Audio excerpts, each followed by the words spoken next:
የጠፉ ሶስቱ ሻማዎች ይቀራሉ።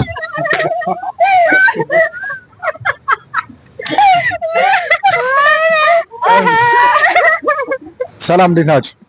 እግዚአብሔር ይመስገን ደህና ነኝ። አንቺስ? አለሁ ይመስገን። እሺ ቀለል ያሉ የመዝናኛ ጥያቄዎችን ልጠይቃችሁ ነበረ የጋበዝኳችሁ። እስቲ ካንቺን ጀምር።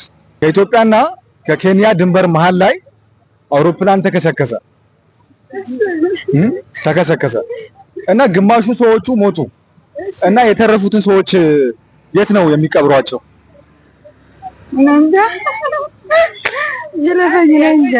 ቆይ ያቀል ልበላችሁ።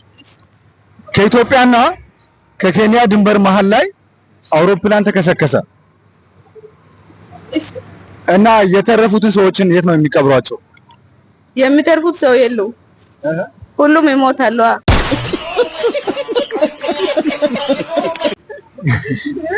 ለማንኛውም የተረፉ ሰዎች አይቀበሩም።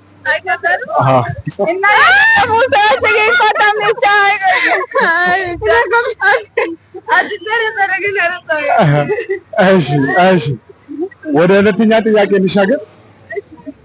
አሁን ይሄንን አንቺ ነሽ የምትመልሺው። እሺ አንድ ክፍል ውስጥ 10 ሻማዎች እየበሩ ነው። ከ10ሩ 3ቱን ንፋስ አጠፋቸው። ከዛ አንቺ አድረሽ በጠዋቱ ስትመጪ ክፍሉ ስንት ሻማዎችን ነው የምታገኘው? ያው ያልቃሉ እየበሩ ያሉ 7 ሻማዎች ናቸው የሚቀሩት። አዎ ከ10ሩ 3ቱ ከጠፋ ለጋታው የሚቀረው ያለ አይመስለኝም። ግን ያው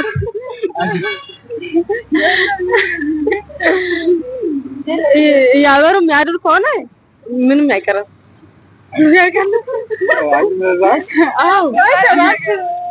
እሺ ሰባቱ ይቀራሉ። አዎ ያበሩ አይደል እንደሚያድሩ? ያበሩ ከሆነ አያድሩ። እሺ 3 ሻማ ይቀራል ማለት ነው። ምክንያቱም የጠፉ 3 ሻማዎች ይቀራሉ።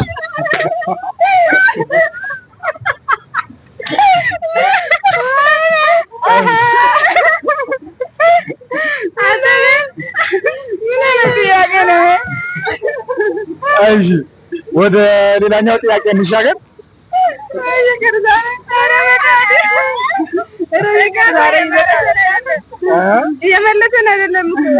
እሺ ወደ ሌላኛው ጥያቄ። አንድ በውሃ በተሞላ በርሜል ውስጥ 10 አሳዎች አሉ። ከ10ሩ አሳዎች መካከል ግማሹ ወይም 5ቱ አሳዎች በውሃ ጥም ሞቱ። በርሜሉ ስንት አሳዎች ይቀራሉ? ግማሹ ከሞቱ ያው ከ10ሩ 5ቱ ይቀራሉ።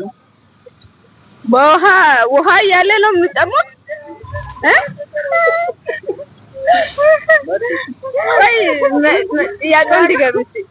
እሺ ልድገምልሽ ጥያቄውን። አንድ በርሜል ውስጥ ውሃ ሞልቷል። ውሃ ውስጥ 10 አሳዎች አሉ። ከ10ሩ አሳዎች መካከል ግማሹ በውሃ ጥም ሞቱ። ውሃ ሞልቶ እያለ እንዴት ይሞታል? እሺ በቃ እሺ ጥያቄ ተመልሷል። ስለደጋገም ተመልሷል። እሺ ወደ ሌላኛው ጥያቄ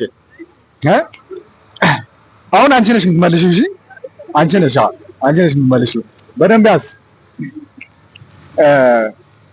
አንድ ክሬዲት ውስጥ 6 አፕሎች አሉ። ስድስቱን አፕሎች ለ6 ልጆች እኩል ሰጠሻቸው። እኩል አንዳንድ ማለት ነው። እኩል ሰጠሻቸው። ነገር ግን አሁንም ክሬዲት ውስጥ አንድ አፕል ቀረ። እንዴት ሊቀር ቻለ? ያው ይደገም። 6ቱን ሙሉ ከሰጠች በኋላ ሌላ አንድ ነው የሚቀረው። ያው የሰጠው ባለቤቱ ነው የቀረው። ክሬዲት ውስጥ አንድ አፕል ቀረ። አፕል አይቀርም። 6 ከተሰጠ 6 ሰዎች ካሉ እንዴት ይቀራል? አንድ። እሺ ጥያቄው ልድገምላችሁ፣ በደንብ ስሙ። አንድ ክሬዲት ውስጥ 6 አፕሎች አሉ። 6ቱን አፕሎች ለ6 ልጆች እኩል አንዳንድ ሰጣችሁ። ነገር ግን አሁንም ክሬዲት ውስጥ አንድ አፕል ቀረ። እንዴት ሊቀር ቻለ? ከረጢቱ ከቀረ እንጂ አፕሉ ይቀራል ብዬ አላስብም። እኔ አፕሉ አይቀርም። 6ቱን ከሰጠን እንዴት ይቀራል? አይቀርም። ባለ አፕሉ ነው የሚሰጠው ይቀራል። ሰውዬው አይቀርም እኮ አፕሉ ነው። አፕሉ የለም የሚቀር ነገር የለም። እሺ መልሱን ልመልስላችሁ። እኔ አላገኛችሁም እናንተ። ለአንዱ ልጅ ከነከረጢቱ ነው የተሰጠው ማለት ነው። ለአንዱ ልጅ አፕሉ ከነከረጢቱ ነው የተሰጠው። ከረጢቱ ውስጥ አንድ አፕል ቀረ አይደል ያልኩሽ? ስለዚህ ለአንዱ ልጅ ከነከረጢቱ ተሰጠው ማለት ነው። ከነወረቀቱ ተሰጠ ማለት ነው። ከረጢቷ መያዣው አለ ከነሱ ተሰጠው ማለት ነው። አላወጣም ማለት ነው ከውስጡ። አዎ እሺ ይበቃችኋል። እሺ እናመሰግናለን።